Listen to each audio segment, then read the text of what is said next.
A ideia veio de algumas pessoas até aqui de Brasília, né, que me procuraram. Outras pessoas na internet também haviam falado nesse sentido. Porque se você traçar um paralelo do nazismo com o comunismo, e o nazismo ele é proibido a sua apologia no Brasil hoje, o comunismo não é. E o fundamento da criminalização do nazismo é que foi um sistema que matou milhões de pessoas, e o comunismo matou muito mais do que o nazismo. Então, inicialmente, esse é o ponto de partida. Depois, um passo adiante, começamos a fazer pesquisas. Vimos que existiam países que já têm uma lei que criminaliza o comunismo. Polônia, Ucrânia, e são países que se libertaram do sistema comunista. É que o comunismo, ele sempre pende para um governo ditatorial. E no mundo que nós vivemos hoje em dia, nas democracias concebidas no Ocidente, a gente não pode admitir um meio autoritário aqui para o nosso mundo. Então foi visando principalmente proibir esse sistema ditatorial, que todo o comunismo acaba por ir para esse caminho, é que a gente fez essa lei criminalizando o comunismo. Se o nazismo matou 6 milhões, o comunismo já passou de 100 milhões de pessoas. Então eu acredito que é muito mais maléfico até o comunismo do que o nazismo. É só uma questão de esclarecer, de acabar com essa visão romântica que colocam de Fidel Castro, de Che Guevara, que boa parte da nossa imprensa que compra essa ideia, e partidos como o PCdoB ainda tentam, né, vangloriar esse tipo de pessoa. Por conta disso, acredito que a sociedade, boa parte dela, ainda não tem noção do que são os malefícios do sistema comunista. Mas dou um exemplo, por exemplo, te dou 2 exemplos até. Aproveitar que a gente está falando aqui na semana que vai ser votada a PEC 241, que limita o gasto do funcionalismo público, bota um teto nos gastos do funcionalismo público, né? Por que a gente está votando essa PEC? Porque 13 anos de governo do PT, Lula e depois Dilma, gastaram tudo. Os governos comunistas, eles não têm noção da realidade.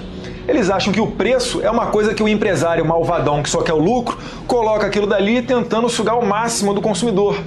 Ele acha que o empresário ele é uma pessoa que tenta sugar o máximo do trabalhador, do esforço do trabalhador para si. E, na verdade, não é assim que a banda toca. Nos sistemas comunistas, os meios de produção eles são todos coletivizados. Logo, ninguém é estimulado a reinvestir no negócio. O maquinário, isso aí tudo fica obsoleto.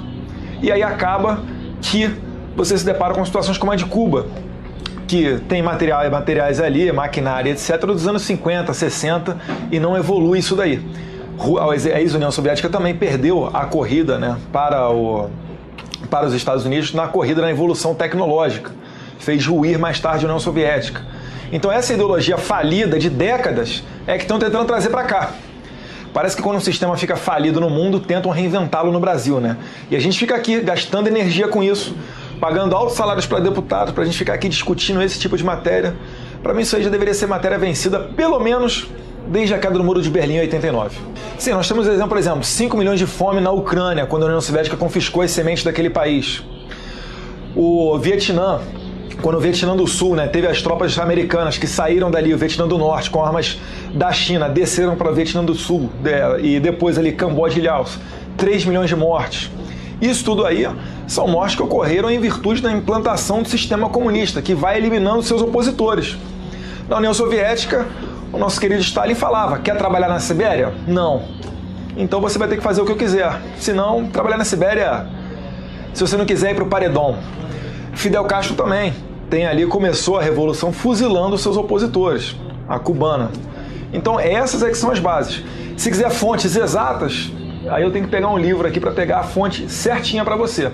Mas o senso comum é que já matou mais de 100 milhões de pessoas. União Soviética, China, Vietnã, Ucrânia, enfim, e aí por diante. Lembrando que não estão inclusas aí as vítimas do nazismo, os 6 milhões, em que pese o nazismo, o partido do Hitler, ser o Partido Socialista Nacional dos Trabalhadores Alemães. Era um regime que defendia a intervenção na economia, pregava o desarmamento e tinha outras bandeiras em comum com o socialismo. Olha, a Internacional Comunista ela se reúne de tempos em tempos. Por exemplo, em 2005, se não me falha a memória, teve uma reunião em São Paulo e, inclusive, o líder do PSDB à época, o Aníbal Mendonça, ele era deputado ou senador, fez uma nota lamentando, né, que houve uma reunião da Internacional Socialista e não foi convidado o PSDB para fazer parte. E o pessoal ainda insiste em falar que o PSDB é um partido de direita. Não, o PSDB é um partido de centro-esquerda, são sociais-democratas. Não estou mentindo aqui, estou falando a verdade com relação a eles. Mas existe sim ainda hoje. Hoje em dia, diferentemente do passado, eles não pregam mais aquela pegada em armas para tomar o poder pela força, mas sim uma revolução cultural. Leram o italiano, o filósofo italiano Gramsci, e tentam tomar escolas e não mais quartéis. Vide os problemas que nós estamos tendo hoje em dia nas nossas escolas e universidades. Contam a verdade deles, demonizam os militares, exatamente para que eles tenham a hegemonia do poder, para não ter ninguém em oposição a eles. Um vídeo do YouTube do Lula, que ficou até de certa forma famoso, Lula se vangloria de falar que como é delicioso você disputar uma campanha presidencial no Brasil sem ter nenhum candidato de direita, só de esquerda. E por aí a gente vai caminhando. Eles são ligados a todos esses partidos de esquerda, os mais radicais são o PCdoB, é o PSOL. Eu entendo que o PT também é radical. E as atitudes deles são na base da corrupção, comprando voto aqui dentro. É por isso que eu digo que a nossa democracia ela não está consolidada, ela é muito frágil, porque democracia não é só você chegar lá na urna e votar no seu candidato. Eu não estou nem falando da suspeição das urnas eletrônicas, tá? E, enfim, se articulam dessas maneiras. Tenta a todo momento intervir na economia, a reclamação do empresariado é geral, parece que tudo depende do Estado. Por exemplo, se você chegar para o trabalhador e esclarecer para ele e falar assim, trabalhador, eu vou te dar uma mordida menor nos seus tributos, ao invés de eu pegar aí uma mordida gigante para você ter o FGTS, o auxílio-desemprego, etc., eu vou deixar esse dinheiro com você, para que você administre da melhor maneira que você entender o seu dinheiro e não dependa do Estado. Eu defendo isso. Agora, eles não, eles defendem o contrário. É por isso que o patrão hoje, ele quer pagar 2.000 de salário, ele não consegue, ele tem que pagar 1.000. Porque tanto desconto, tanto tributo que ele tem que pagar em cima do empregado, que ele se vê forçado a dar um salário menor para ele. E assim nós vamos criando uma geração de pessoas dependentes do Estado. Ah, ficou desempregado? Tá aqui o Estado. Ah, você, poxa, aí vem para outras áreas também. Você, não conseguiu passar numa universidade pública? Tá aqui o Estado também para te garantir uma cota. Ah, não passou no concurso público? Tá aqui o Estado. E a todo momento vão fazendo isso. Só que um Estado grande, ele exige uma grande tributação. E é isso que parece que falta ao povo brasileiro enxergar. Quando a gente fala em Estado menor, é um Estado atento apenas àqueles serviços essenciais, como saúde e segurança pública, por exemplo. O resto todo, exploração de área econômica, isso aí é da iniciativa privada. E cabe ao Estado apenas colher os tributos para manter os seus serviços essenciais. O Estado não tem que intervir na economia a todo tempo para fazer isso ou aquilo. Até porque toda ação estatal na economia, ela gera um efeito reflexo. Eu acredito que uma parte delas é para perpetuação no poder mesmo. Se você ver os partidos comunistas, os países onde vigora o comunismo, por exemplo, Cuba e Coreia do Norte, todo mundo está igual, na miséria. Só está bem quem é do partido. Então existem sim essas pessoas mal intencionadas do partido para se manter bem, comendo bem o dia inteiro, fazendo o que quiser. E existem os outros que são chamados os idiotas úteis, que ficam a serviço dessas pessoas para fazer a cabeça da sociedade e para assim mantê-la aí nessa luta a favor da igualdade que nunca chega, ou da igualdade na miséria. Por exemplo, a CUT. Na CUT existem muitos pelegos ali que estão muito bem de vida, obrigado. E existe uma massa que acha que está lutando por alguma coisa boa. É sempre assim, tudo que é contrário à ideia deles, eles tentam denegrir. Por exemplo, você é contra as cotas raciais, você é racista. Você é contra, você quer falar ali, colocar algumas condições para o Bolsa Família, você é nazista. Ou você não gosta de pobre. E assim, o rico contra pobre, nortista contra sulista. Eu te faço uma pergunta. Com essa onda toda aí de homofobia, kit gay, etc., nós nos posicionando contra o kit gay na escola, mas vendem mais de que nós somos homofóbicos. Eu te pergunto, um homossexual tendo essa bagagem de informação, você acha que ele vai votar quem? No Bolsonaro ou no PT? Por exemplo. Se ele não for uma pessoa muito bem esclarecida, se ele digerir tudo que vem da imprensa, digo aí, a grande mídia, né? Se ele digerir tudo sem lidar, sem prestar atenção no que ele está consumindo de informação, ele vai acabar caindo para esse lado aí de nos acusar de homofóbicos e votar na esquerda. E assim eles vão arrebanhando o eleitorado deles. Olha, ninguém melhor do que o PSDB para responder essa pergunta. Mas, por exemplo, questão desarmamento, que é uma bandeira desses países autoritários socialistas, o PSDB também levanta. Quando a gente estava aqui trabalhando para reduzir a maioridade penal para 16 anos para todos os crimes, seguindo ali um pouquinho, né, da doutrina do Rodolph Giuliani de Nova York, do Tolerância Zero, o PSDB se posicionou contrário à redução linear para 16 anos da maioridade penal. O Bolsa Família, na verdade, foi a união de projetos do ex-presidente Fernando Henrique Cardoso. É o Bolsa Gás, é o Bolsa aquilo, Bolsa e tal. Reuniu tudo e fez o Bolsa Família. Então é uma política intervencionista na economia. Não tanto quanto o PT, lógico, não vou ser hipócrita de falar isso, até porque a FHC ele fez algumas privatizações. Minha crítica com relação a esse daí é só com relação à forma que ele fez as privatizações, mas não dá para você dizer que o PSDB e o PT são a mesma coisa, não. Mas ninguém melhor do que do PSDB. Pergunte ao Aníbal, o Aníbal Mendonça, do que ele... Eu tô preocupado, o sobrenome dele é Mendonça mesmo? É que eu gravei pelo Aníbal, ex-líder do PSDB, mas enfim... Ele é que ficou triste lá do PSDB não ser chamado para a Internacional Socialista de 2005. Tem que perguntar para ele. Olha, a gente está para abrir aqui a CPI da Lei Rouanet, exatamente para chamar artistas que receberam dinheiro sem precisar da Lei Rouanet. Então, o que fica suspeito, para não dizer comprovado, é que a Lei Rouanet serviu para comprar essa classe artística. Dificilmente você vê um ator se posicionando contra o PT. Regina Duarte começou a bater duro, tomou uma geladeira na Globo. E diversos outros ou nada falam ou apoiam. Por exemplo, Luan Santana recebeu 4,5 milhões da Lei Rouanet. Será que ele precisa mesmo desse incentivo do governo para colocar adiante os seus shows? Será que um ingresso ali, que com certeza não é menos do que R$100 para um show dele, será que o ingresso do show dele já não é suficiente para ele se manter? Os incentivos do governo para a parada gay também. E assim eles vão conseguindo comprar toda a classe artística. E traz muita gente a reboque. Quando o cantor fala alguma coisa, os seguidores dele, que são fanáticos por ele, adoram a música dele, adoram o trabalho dele no cinema e etc., eles não tendem a se confrontar com essa pessoa. Então é muito interessante para o governo ter essas pessoas ao seu lado. E aí já emenda no artista, já emenda logo intelectual também, intelectuais, artistas, e vão trazendo eles para cá. Exemplo notório, Wagner Moura ficava aí no exterior denunciando o golpe, o golpe, o golpe. Chega a ser uma infantilidade hoje em dia ficar batendo nessa tecla do golpe. Mas eles ficam a todo momento batendo em cima disso até que vire verdade. Porque eles querem colocar nos livros das escolas que houve um golpe em 2016 contra uma presidente eleita democraticamente. O Ministério da Cultura, como eu te falei, ele é que fazia a análise dos critérios subjetivos para a concessão da Lei Rouanet. Então, ficava a cargo do Ministério da Cultura, frequentemente destinado a alguém do PCdoB, para fazer esses requisitos. E só dão para os peixes deles. Só dão para os peixes deles. Um exemplo, eu fiz faculdade de Direito na FRJ. Nunca chamaram meu pai para uma semana jurídica. Já vi lá Carlos Mink, Alessandro Molon. Eles não dão espaço. Eles se dizem democratas, mas a democracia deles é só a que interessa a eles. Não querem saber de voz opositora. É que não tem diferença nenhuma entre eles e nós.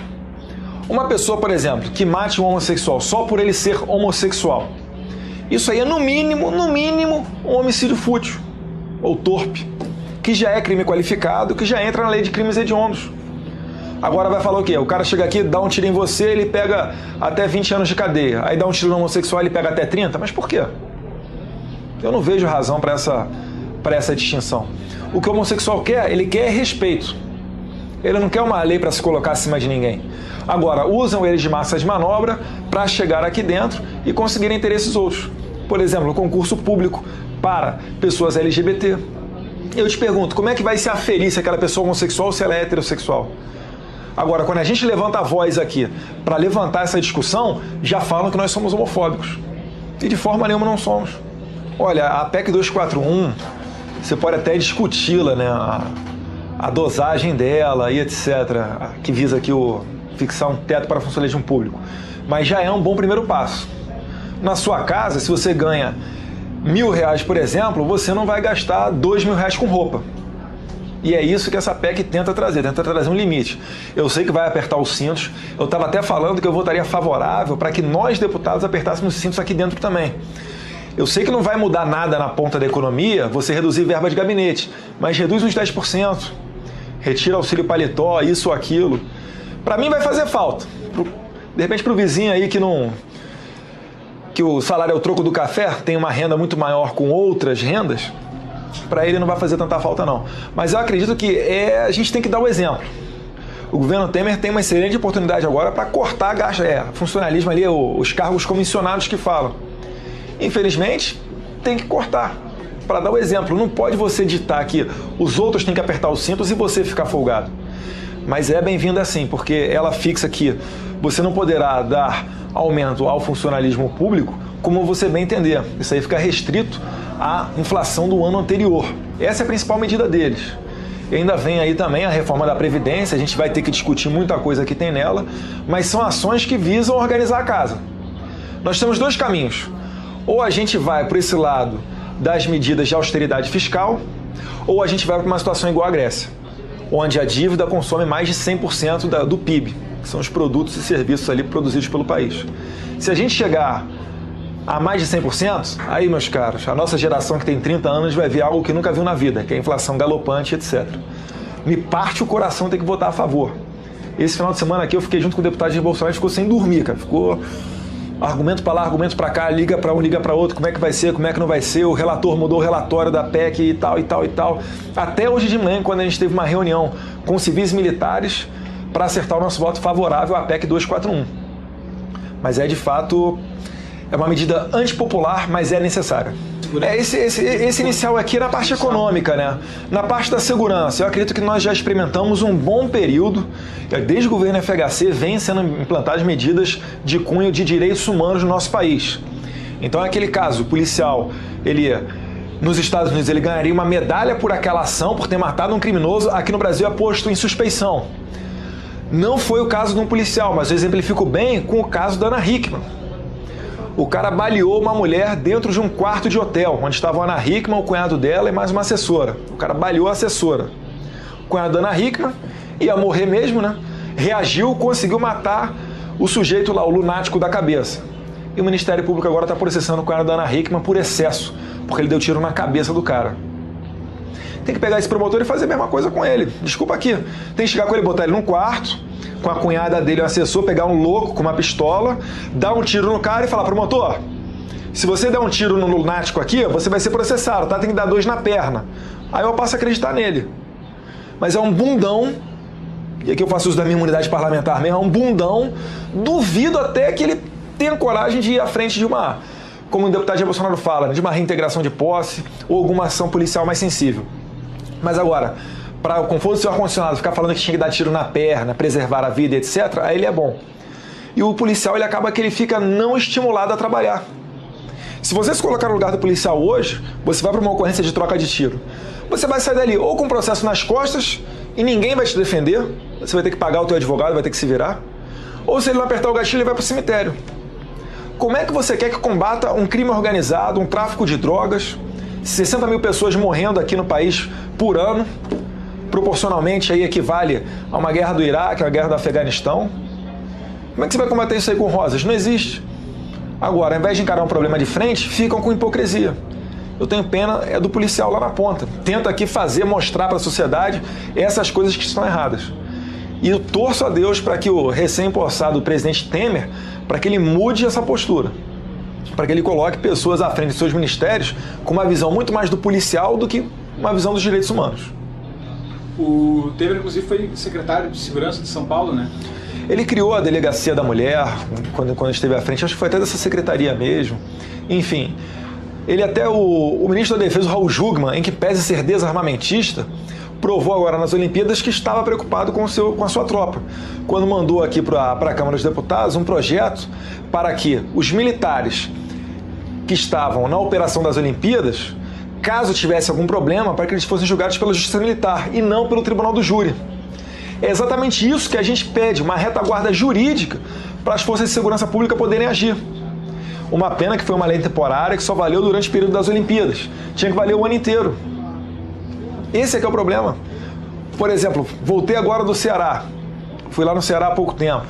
Voltei de lá. Tinham 44 policiais presos, não disciplinarmente não, presos preventivamente, porque ocorreu uma chacina, tinha uma suspeição de que fossem os policiais militares que tivessem participado, prenderam 44 policiais. Eu te pergunto, qual criminoso... É a mesma coisa, tem um homicídio no teu prédio, prendem o prédio inteiro. Não sabe quem é? Prende o prédio inteiro. É exatamente isso, sem tirar nem pôr. Aí o policial, você quer voltar pra rua como? só porque ele estava de serviço naquele dia onde ocorreram aqueles fatos.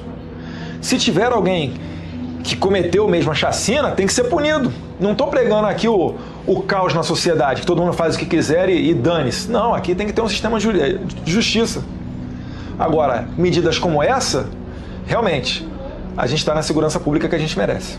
Educação adotaria o modelo dos colégios militares, que são os modelos que dão certo.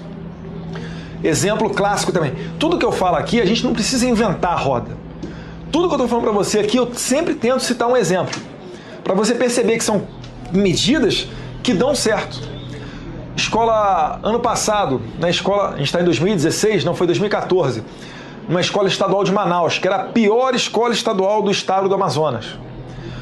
A Polícia Militar fez um trabalho sensacional lá, ocupou a coordenação da escola, a diretoria, os professores são civis, mas conseguiram colocar ali um sistema de ensino padronizado, né, militarizado, de forma que expulsaram o tráfico de drogas das escolas, colocaram a escola para ser a quarta melhor do estado. Existe uma fila de mais de 400 pais querendo matricular os seus alunos naquela escola, e aí vai o CQC e faz um programa deteriorando aquilo que foi feito pelos militares ali dentro, só porque são militares. Isso sim é que é militarfobia. Pegaram lá as crianças, você está aqui na escola, mas você não se sente meio mal, tem que bater continência pro 01 da turma? Você não se sente meio mal porque você tem que ficar com o cabelo preso?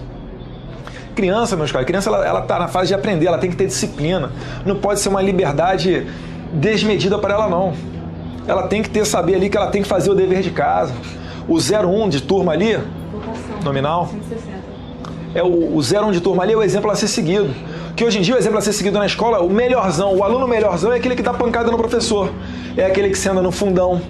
Nerd é o que tira nota 10, é o que tem que ser humilhado, esculachado, cuspido. Eu prego o oposto disso. Se a gente colocar ali uma escola militarizada, eu sei que é difícil, não dá para fazer isso com todas as escolas, até porque o efetivo das polícias militares e das forças armadas não é tão grande a ponto de você conseguir colocar todas as escolas nesse sentido. Mas é colocar a escola como era nos anos 70, em que os pais, os nossos pais, que têm mais de 50, 60 anos, a esmagadora maioria, estudou em escola pública. Até porque naquele tempo a escola privada era papai pagou, passou. Que era repetir a escola pública, é que ia para a escola particular. E hoje em dia é esse lixo que é. Por exemplo, por que o Maduro conseguiu, há um tempo atrás, legislar durante um ano? A gente fechou o Congresso durante um ano para legislar por decreto. Porque a Venezuela estava um caos. Se aqui nós tivermos um caos, a gente também vai precisar de medidas, como é que pode dizer? Medidas grandiosas, digamos assim. A gente pode dar abrindo brecha para pender aí um sistema, um empoderamento do poder executivo, por exemplo. Agora, uma criança, por que você estimula ela a fazer sexo cedo? Por que você aprova uma lei da palmada? Porque essa criança, quando ela não reconhecer mais a autoridade do pai, ela fica presa fácil para que a escola forme a cabeça dela. Para que a escola diga para ela que o socialismo é o céu, o capitalismo é o inferno. Para dizer que o produtor agrícola é o malvadão, que usa agrotóxico porque ele quer o lucro, não está nem aí para a sua saúde ou para a produção. E assim eles vão conseguindo demonizar a classe empreendedora, a classe empresarial, abre caminho para teorias como a coletivização dos meios de produção, que é o sistema socialista, por exemplo. Então é tudo meticulosamente armado. Ninguém aqui... A última coisa que tem aqui é bobo. Eu vi uma vez um procurador do MPF até falando, né? O político bobo, ele já nasce natimorto. Não existe isso aqui. Então sempre que você vê uma medida, de qualquer governo que seja, pode ter certeza que por trás tem uma razão que talvez você não saiba, que você não enxergue, tem por trás uma outra medida que você não consiga ver no primeiro momento. Democratização da mídia, marco civil da internet, PT querendo democracia. É brincadeira. Esse pessoal todo que está no governo, estava, né, até pouco tempo atrás, do PT, governo do Executivo Federal, era o pessoal que fazia parte dos grupos terroristas contra o regime militar e que em todos esses grupos, Colina, Maulipo, VPR, VAR Palmares, todos eles tinham em seu fundamento, na sua carta inicial ali, a política do ideal comunista. Eram stalinistas, eram leninistas, enfim, cada um com o seu viés ali dentro do comunismo, mas todos comunistas. Então eles não lutavam por democracia, lutavam pela ditadura do proletariado. Tanto que eles não assinam aqui moção de repúdio ao governo da Venezuela, Não criticam Fidel Castro, em que pese ele ter matado para mais de 20 mil pessoas no paredão. Para mim, isso aí beira uma doença mental. Eu aceito discutir. Agora, eu não tenho como discutir com aquele que quer me matar. O Karl Popper mesmo já pregou contra o comunismo. Olavo de Carvalho também já flertou com a esquerda e hoje em dia, inclusive é a nossa fonte de inspiração filosófica da direita do Brasil hoje em dia, Olavo de Carvalho, nos livros dele ele escreve exatamente isso. O comunismo matou mais de 100 milhões de pessoas. Eu posso até ter diferenças com uma pessoa ou outra, não sei, se eu bater um papo com o Olavo de Carvalho vai chegar um ponto que ele vai falar A, eu vou falar B.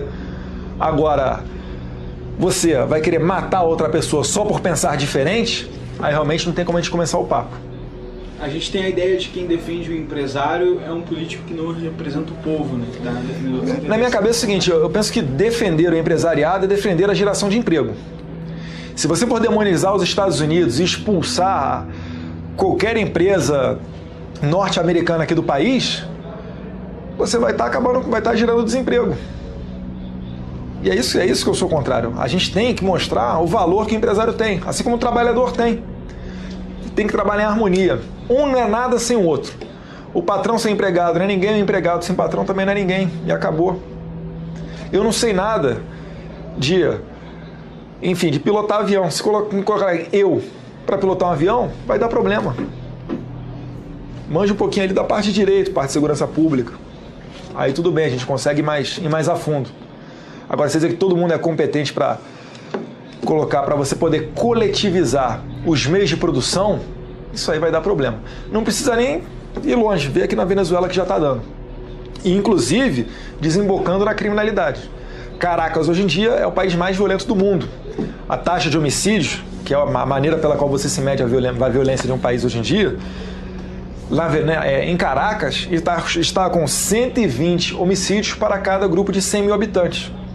O Brasil está beirando os 30 homicídios para cada grupo de 100 mil habitantes. Pela ONU, qualquer país que tenha mais do que 10 homicídios para cada grupo de 100 mil habitantes já é uma violência endêmica. Lá o pessoal está se degladiando por um pedaço de frango. Atravessa a fronteira lá para Roraima para fazer compras e retornar para a Venezuela. Lá tem a figura do mercado negro de alimentos. Tem como você defender algum sistema similar que seja isso? Eu prefiro adotar os sistemas de economia de mercado, como esse da Coreia do Sul, uma economia mais liberal como a norte-americana. E isso vai te poupar diversos problemas. Porque quando o problema chega na criminalidade, na polícia, é porque a igreja falhou, a sociedade falhou, a escola falhou, a família falhou. Aí essa pessoa vai lá para a ponta, lá para cometer o teu crime e cai na conta da polícia. A minha preocupação é com o agente penitenciário que ali trabalha. Eu sou a favor de um modelo que deu certo em São Paulo, que é da automatização dos presídios. Você ter menos contato com o criminoso. É só para a gente parar para pensar. Hoje em dia o criminoso, para ele ir para a cadeia, ele tem que ser no mínimo reincidente. E um crime grave. Senão, os juízes dão uma maneira de desencarcerá-lo. A política vigente hoje no Brasil é do desencarceramento. Falam que os presídios são a universidade do crime e aí preferem soltar os marginais. Ficam na rua, fazendo da sociedade o laboratório do crime. Se você não quiser parar no presídio, é só você não roubar, não estuprar, não sequestrar, que você não vai para lá. Tem uma frase famosa de um deputado que falou isso aí, ele complementou um pouquinho mais, né? Mas nesse sentido. Então a gente tem que investir em presídio sim. Os Estados Unidos experimentou, no final dos anos 70, 80, essa política de ressocialização. Logo perceberam que não dava certo. O que fizeram? Investindo em presídios, colocando o sujeito fora do convívio social. Não tem jeito, se não tem condição de viver em sociedade, você não tem que ter pena dele. Gostaria muito que houvesse uma solução ali, você estalasse os dedos e botasse ele no emprego e aquela pessoa começasse a trabalhar. Mas não vai, porque oportunidade ele tem. O vagabundo, ele entra na vida do crime exatamente porque ele não quer trabalhar. Depois de passar 5 anos na PF, estar aqui dentro como deputado federal, eu te digo, o crime é opção. Você vai no interior do Nordeste, lugares miseráveis, e o cara não te rouba. Ele come calango, ele, te pede dinheiro, mas se ele tiver valores, ele não te rouba. A gente não pode achar que a pobreza é a causa da criminalidade. Se assim fosse, o Brasil já teria sido tomado pelo crime. As favelas, as comunidades, a população carente, isso aí já teria há muito tempo dominado o país e nós viveríamos aqui hoje num caos. Então temos que afastar essa visão. E com relação à política prisional, sim, nós temos que fazer um sistema que não dê margem a fugas e dê uma punição severa. Reforma da lei de execuções penais. Parar com esse negócio de cumprir 1/6 da pena para o grid de regime. Outra história também do estuprador ter pena, castração química e tal, é contra os direitos humanos. Meus caros, contra os direitos humanos é você deixar o cara sair e reincidir no estupro. Eu estou preocupado com os direitos humanos da vítima, da mulher. Vai ter um problema sério ali para constituir uma família, para voltar a ter relação sexual, vergonha da família, da sociedade. É com ela que eu tenho que estar preocupado, e não com o cara. Gostaria que a castração química fosse amputar o pênis, mas a gente não pode fazer isso. Castração química é um tratamento médico, né, com pílulas, etc., que fazem reduzir o libido do estuprador e tem tido grande sucesso nos países da Europa, onde ele tem sido implementado. Então é isso que eu sou favorável. Depois a gente vê ali a condição do criminoso. Primeiro eu estou preocupado com a vítima. Eu sou favorável ao trabalho forçado até para o presidiário. A nossa Constituição, ela não permite. A nossa Constituição, quando ela foi feita em 1988, ela foi feita pelos ditos perseguidos políticos. A sociedade caiu na mentira dessas pessoas, elas foram eleitas, fizeram uma Constituição pensando que amanhã eles seriam presos novamente. Então colocaram ali direito a advogado, assistência familiar, comunicação ao juiz em 24 horas, comunicação para a defensoria, etc, etc, etc. Tantos direitos para eles e, inclusive, essa daí de não ser obrigatório o trabalho. Então geram custos ainda para o Estado. Eu sou a favor até de mesclar com a parceria público-privada os presídios. Eu não sou a favor de uma privatização dos presídios, porque eu tenho medo que um PCC da vida ganhe uma licitação. Já imaginou um presídio administrado pelo PCC? Porque o PCC ele forma advogados. Para entrar numa licitação dessa não é difícil, eles lavam dinheiro em postos de gasolina, por exemplo. Então tem que tomar cuidado nessa questão da privatização dos presídios, sim. E só complementando aqui o que eu tinha falado com relação à nossa política desencarceradora. O CNJ editou, começo desse ano, uma resolução que atropela a competência privativa do Congresso Nacional de legislar sobre o processo penal. E nessa resolução do CNJ, eles dizem que o preso, em flagrante, em 24 horas terá que se reunir com um advogado de defesa ou um defensor público, caso não tenha advogado, com um juiz, para ver ali se o preso foi bem tratado pela polícia. Nessa oportunidade, o juiz também avalia se persistem os requisitos do preso em flagrante continuar sendo preso preventivamente. Resultado disso, um aumento gigantesco no número de representações em corregedorias policiais, falando que o policial que conduziu o preso da delegacia por tortura, porque o preso ele fala ali que foi torturado, etc., vai para a rua, o policial responde ao processo, e se não ganhar o processo também o preso não tem que pagar nada mesmo, problema do policial. E os nossos juízes, com a política desencarceradora, com peninha de jogar o preso em presídio superlotado, acabam cedendo e colocando ele de volta em sociedade. Então o seu Manel lá da padaria, depois da 10ª vez que ele é roubado, que ele dá a sorte da polícia passar ali e pegar o criminoso que está roubando ele, esse Manel da padaria, achando que a polícia prendeu, tá tudo bem, não. No dia seguinte está esse ladrão voltando lá, e aí, seu Manel? Vim comprar pão de novo aqui na tua padaria. Realmente, o PT ele conseguiu democratizar o sistema penitenciário, coloca todo mundo solto, não é só o colarinho branco não, o ladrão de galinha lá da ponta também. A gente vê exemplos todos os dias. Se eu ligar a televisão hoje eu vou ver um exemplo desse, de um menor deitando e rolando, e quando a polícia pega ele fala, sou de menor, ele fala até que o crime compensa, porque ele sabe que ele vai ficar ali 6 meses, ou no máximo 3 anos numa fundação casa, sendo tratado ainda pelos agentes socioeducativos, coitados, que nem uma arma tem direito de ter. Semana passada teve um que morreu com cabo de vassoura na goela, no interior de São Paulo, em Marília. Agora, se você continuar seguindo essa política de direitos humanos, isso aí vai continuar persistindo. Eu proponho um caminho diferente. Eu proponho penas rígidas. Eu proponho que aquele que não tem condição de viver em sociedade, que ele não convive em sociedade, problema dele. Não quer ir para um presídio, é só não roubar, não sequestrar, não estuprar, que não vai para lá. Simples assim. O bandido ele só respeita o que ele teme. Se ele não temer a lei, ele vai continuar deitando e rolando. Vai continuar fazendo latrocínio e saindo pela porta da frente da delegacia quando ele se apresenta espontaneamente. É isso daí que não dá mais pra gente continuar. Falta aqui um pouco de vontade política. Falta termos uma Secretaria de Direitos Humanos voltado para as pessoas. Por exemplo, essa questão mesmo que eu acabei de falar da audiência de custódia do CNJ, que é o preso em flagrante em 24 horas se reunir com o juiz, o defensor, para ver se ele vai para a rua ou não, ou se ele foi bem tratado pela polícia ou não. Eu fiz aqui um projeto de decreto legislativo para sustar essa medida do CNJ, essa resolução do CNJ. Está aqui parada há meses aqui e não votam. Se o presidente da casa se sensibilizar, ele coloca em votação. E aí vai depender de nós, deputados, aprovarmos ela ou não. Falta ao presidente Temer também tirar da Secretaria de Direitos Humanos uma pessoa que está preocupada em caçar o mandato do deputado Jair Bolsonaro e não preocupado com a segurança pública. É esse tipo de baboseira que a gente tem que parar para discutir. Se a gente quiser colocar adiante, a gente tem que colocar um sistema prisional que funcione. Prisão, cadeia dura. Eu sou favorável à prisão perpétua, também não pode, segundo a nossa Constituição não pode. É no máximo 30 anos. Projetos de lei aqui tem um monte para mudar. Lei de execução penal e etc. Mas um grande primeiro passo seria revermos a lei de execuções penais. Segundo passo, dar uma reta jurídica para a polícia poder agir, porque não tem condição do policial. O policial não está estimulado a trabalhar hoje em dia. E eu complementaria ainda com o fim do Estatuto do Desarmamento. Assim como você tem um extintor de incêndio no seu carro, não é para acabar com os incêndios do mundo, você tem uma arma em casa, você não vai acabar com a criminalidade. O Bené Barbosa ele dá um excelente exemplo. Ele fala o seguinte: quando você compra um casaco, você não quer acabar com o inverno, você só quer se proteger do frio. Quando você compra uma casa para ter uma arma para ter em casa, você não quer acabar com a criminalidade, mas você quer se proteger caso alguém entre na sua casa. Que até o rato vira leão quando entra na tua casa.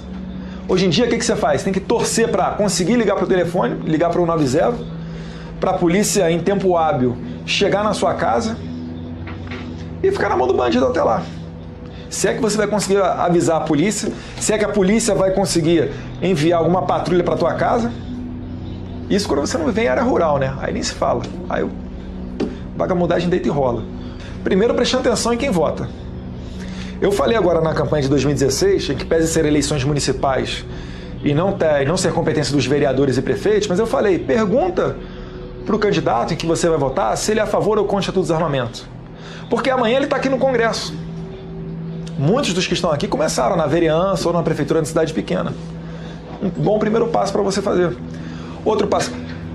A gente já pressiona, a sociedade ela já pressiona aqui, o telefone aqui da Câmara. O que mais toca é pedindo realmente para colocar em pauta, para votação, o projeto de lei 3722, para rever o Estatuto do Desarmamento. Gastamos milhões de reais no referendo de 2005, a sociedade deu o recado dela, 64% das pessoas no Brasil falaram que não queriam o Estatuto do Desarmamento e ainda assim ele foi implementado. No ano passado ainda também, um decreto do ex-ministro da Justiça, o Cardoso, que era ministro da Justiça da Dilma, um decreto do Ministério da Justiça chamando Sou da Paz, Desarma Brasil, para implementar políticas junto ao Ministério da Justiça de botar mais forte o Estatuto do Desarmamento. Parece que está pouco 60 mil pessoas morrendo por ano. Batemos recorde em cima de recorde de homicídios por arma de fogo e ignoram isso. Ainda mentem para a sociedade, né? Falam que pouparam mais de 160 mil vidas com o Estatuto do Desarmamento. Tem que ser muito ingênuo para você conseguir acreditar numa coisa dessas. Eles mentem uma cara de pau absurda. Eu só ando armado. Porque eu sei que se alguém entrar lá em casa, eu der um tiro no teto, ou só de apresentar a arma, o vagabundo não vem, porque ele é covarde. Ele tem medo de morrer sim. Ele vai pegar uma vítima mais fácil. E no meio policial, é comum ouvir histórias dessas. E histórias que não são registradas em lugar nenhum. Se eu estou chegando em casa, um cara tenta entrar junto comigo, eu mostro a arma para ele, ele corre, eu não vou na delegacia registrar isso. Isso aí é o uso defensivo da arma de fogo. Agora, se o cara me mata ou alguma coisa desse tipo, tem um corpo no chão, aí tem que se abrir um inquérito. Aí isso vai para a estatística. E aí eles falam, né? 80% das pessoas armadas que reagem a assalto morrem. É claro, os outros 500% eles não têm como registrar, vendem isso para a população. E os trouxas acreditam. Falar pra você, ó, existe corpo de bombeiro, tá? Não precisa de mangueira no teu prédio, nem de extintor de incêndio no teu carro, não. Qualquer problema, você liga lá. Por mais efetivo que seja o corpo de bombeiros no seu estado, não tem como. Começar um incêndio aqui, pô, se tiver um extintor de incêndio, rapidinho você apaga. A mesma coisa com a criminalidade, com a arma. Olha, o Congresso Nacional é o Congresso Nacional mais conservador, acho que desde 1988. Então a gente tem força para colocar adiante algumas medidas. Conseguimos, a duras penas, votar a favor da criminalização como hediondo do assassinato de policiais e seus familiares. Policiais não, né? Agente de segurança pública, porque também entrou guarda municipal e etc. Então é um primeiro passo. Acho que a gente pode sim aqui medir mais esforços para colocar adiante essas políticas que eu falei. De revisão da lei de execuções penais, de brigar, pressionar o Ministério da Justiça para a automatização dos presídios, que deu certo, tem dado certo em São Paulo. Eu também não tiro o meu da reta, não. A gente tem que trabalhar nesse sentido também aqui. Sim, o maior recado que eu dou para eles é o seguinte: quando você ouvir a informação, não acredita em mim, não. Cheque a fonte. No caso do político, veja como é que ele vote. Não se deixe levar pelo argumento fácil. Porque aqui, o que não falta aqui são bons oradores dentro do Congresso Nacional. Então você prestar atenção nas fontes, como é que o político vota, aí você vai conseguindo traçar o caráter dele. E aí você vai conseguir votar numa pessoa melhor para te representar nas próximas eleições. Acho que o recado principal é esse. A gente tem visto aqui um momento de inflexão. Ninguém aguenta mais a política de 13 anos do PT, que se Deus quiser ficou para trás. Mas se a gente der mole, eles vão ressurgir de novo, na base da calúnia, na base da mentira. Então a gente tem que ter coragem para falar a verdade, para falar de Carlos Alberto Brilhante Ustra, para falar que como eles massificaram que foi golpe em 64, quando na verdade o Congresso caçou o João Goulart, eles vão querer massificar de novo que foi golpe em 2016 e colocar você como golpista, falando que você estava atendendo ao interesse do capital estrangeiro imperialista norte-americano. Então cabe a você se expressar, se informar, para não deixar que faça valer a verdade deles, que é tudo na base da mentira. Inclusive tem deputados aqui dentro que eu falo, eu debato ao vivo em qualquer lugar que for, e eles fogem, porque não tem condição de sustentar a mentira deles. Então é só prestar atenção no seu meio de informação. Não tem nenhuma condenação criminal, nada com trânsito em julgado falando que ele foi torturador. As pessoas que foram torturadas pelo Ustra foram agraciadas com bolsa ditadura, mas não mostram as suas cicatrizes. Tem uns 2 anos, eu quebrei o braço, tive uma fratura exposta. Tá aqui a cicatriz. Se tomar um choque, se você for torturado de fato, você vai ter uma marca para apresentar. Ah, foi tortura psicológica. Quer ver um lugar onde tem um monte de torturado? Vai em Bangu, vai na Papuda, Tremembé, Mossoró, Porto Velho, onde houver um presídio. Dentro do presídio, todo mundo fala que foi torturado. Angaria ali a compaixão dos outros e, no caso do Brasil, angaria um bolsa ditadura. Mais de 5 bilhões já foram investidos em indenizações e pensões vitalícias para esse pessoal. O advogado deles, esmagadoríssima maioria das vezes, Luiz Eduardo Greenhalgh, ex-deputado federal, advogado do PT. Advogava a favor dessas vítimas da ditadura militar, que eu chamo de regime militar, e ele ficava com as indenizações, e o pessoal pegava a pensão vitalícia. Aí, meus caros, quem não tem ética, quem não tem valores, quem não tem moral, faz rios de dinheiro. Ustra foi um herói, condecorado pelo Exército, cumpriu a sua missão, assim como o Coronel Lício, também no Araguaia, que aniquilou a guerrilha do Araguaia, que se não tivesse aniquilado, a gente teria umas Farc no coração do Brasil. E é isso que a gente tem que parar para ver. Pessoas que sequestravam avião, sequestravam embaixador, assaltavam carro forte. Os vigilantes hoje em dia que estão tomando bala aí do crime organizado quando querem roubar os valores, o dinheiro, esse mesmo pessoal é que no passado aí fazia parte dos grupos de Dilma Rousseff, Franklin Martins, falecido Guxiquem, enfim. Exemplos tem muitos aí no poder. Todos eles muito ricos. E já dizia o último presidente, General Figueiredo, quando em 1980 reconheceu o PT. Falou, vocês querem que eu reconheça esse partido? Tudo bem, mas vai chegar um dia que vocês vão se arrepender. Também a abertura, a redemocratização.